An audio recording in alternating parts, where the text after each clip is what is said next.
నాకు ఇవాళ ఇక్కడ ఇంతమంది వచ్చి సహకరించిన మా మిత్రులు, మా పార్టీ నాయకులు, మా కార్యకర్తలు, మా మీడియా మిత్రులు అందరికి హృదయపూర్వకంగా ధన్యవాదాలు. మనం తప్పు చేయలేదు, తప్పు చేయబోము, ఎట్టి పరిస్థితుల్లో ఇంత అర పైసా అవినీతి కూడా జరగలేదు. అదే మాట 8 గంటలు వాళ్ళు అడిగినా అదే మాట చెప్పినా, తప్పు చేసింటే రుజువు చేయండి, ఏ శిక్ష వేసినా సిద్ధమని చెప్పి కూడా వారికి చెప్పిన. All I've said to the Enforcement Directorate today is that I will cooperate fully. I'll cooperate wholeheartedly. I'll cooperate fully. However many times they call me, however many times they summon me, I'm going to be there. And whatever the kind of information they want from me, I'm happy to give them. But I've asked the same question to ACB. I've asked the same question to ED as well. Where is the case here? Where is the case here?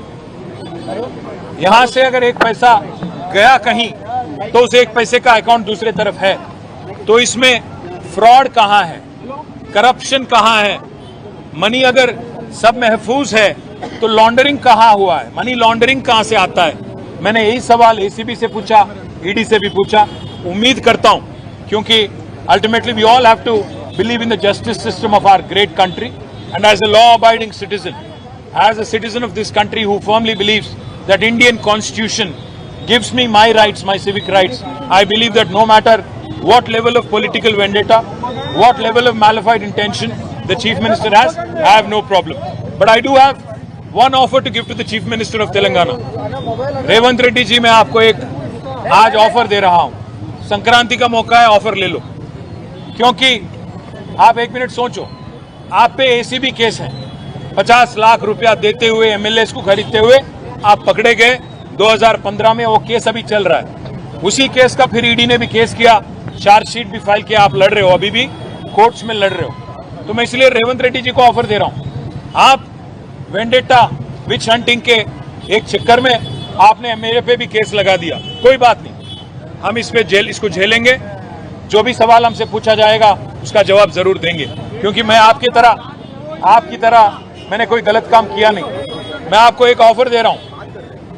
आप जब भी तैयार हो, date आप तय करो, जगह आप तय करो, टाइम आप तय करो.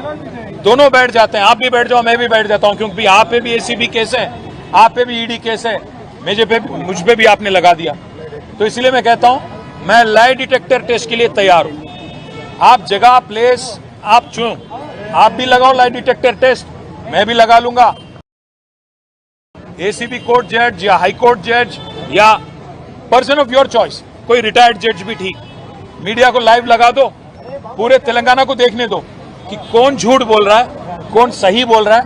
फिर ये बेवजह जो खर्च हो रहा है, 10 करोड़ से ज्यादा रकम, जनता का जो रकम है, जो स्टेट एक्सचेकर का मनी है, जो बेवजह खर्च किया जा रहा है, इसको बचाने के लिए, ताकि इससे हम आपकी जो 6 गारंटी है उसकी अमलावरी में कुछ मदद हो सकता है. पैसा अगर बचेगा तो राज्य में कुछ डेवलपमेंट हो सकता है. इसलिए मैं रेवंत को ऑफर दे रहा हूं, आप आगे आइए. Date, place, time of your choice, you decide. I will come wherever you want me to. If you want me to come to your Jubilee Hills palace, I will be there. वहां पे आप लाइव टेलीकास्ट लगाओ, lie detector लगा दो, जज के सामने बैठ जाएंगे. कौन चोर है, कौन सही है, पूरे तेलंगाना को और तेलंगाना जनता को तय करने देंगे. बस इतना ही कहूंगा. Sorry, they have already asked me 80 questions in ACB, 40 plus questions in ED. If they want more, they have more questions, happy to answer. If they have more clarifications that I need to give, happy to answer. मैं फिर से कह रहा हूं, इसमें 1 रुपये का, 1 पैसे का करप्शन नहीं है. इसमें कोई मनी लॉन्ड्रिंग नहीं हुआ है. इसलिए मैं बार बार कह रहा हूं, इसमें अगर मुझ में इतना हिम्मत है कि मैं रेवंत के साथ बैठ के लाई डिटेक्टर केस के लिए तैयार हूं. इससे ज्यादा क्या कहूं मैं? इससे ज्यादा मैं कैसे प्रूव करूं कि मैं एकदम सही सच बोल रहा हूं, और कुछ नहीं. एसीबी ने कंपनी को भी बुलाया है, उनके लोगों को मुझे कि इसमें अगर केस में कुछ होगा तब ना. केस में कुछ भी नहीं है. केस में 1 रुपया का भी करप्शन नहीं है. रेवंत रेड्डी का टारगेट एक ही है, क्योंकि उनके ऊपर एक एसीबी के केस लगा था, तो मेरे पे भी लगाना था. वो अरेस्ट हो गए तो इवेंचुअली मेरे को अरेस्ट करने का है. उन पे ईडी केस हो गया तो मेरे पे भी ईडी केस करना था. अभी तक तो कोई डेट नहीं दिया गया. जब बुलाएंगे तब जरूर जाएंगे. I will call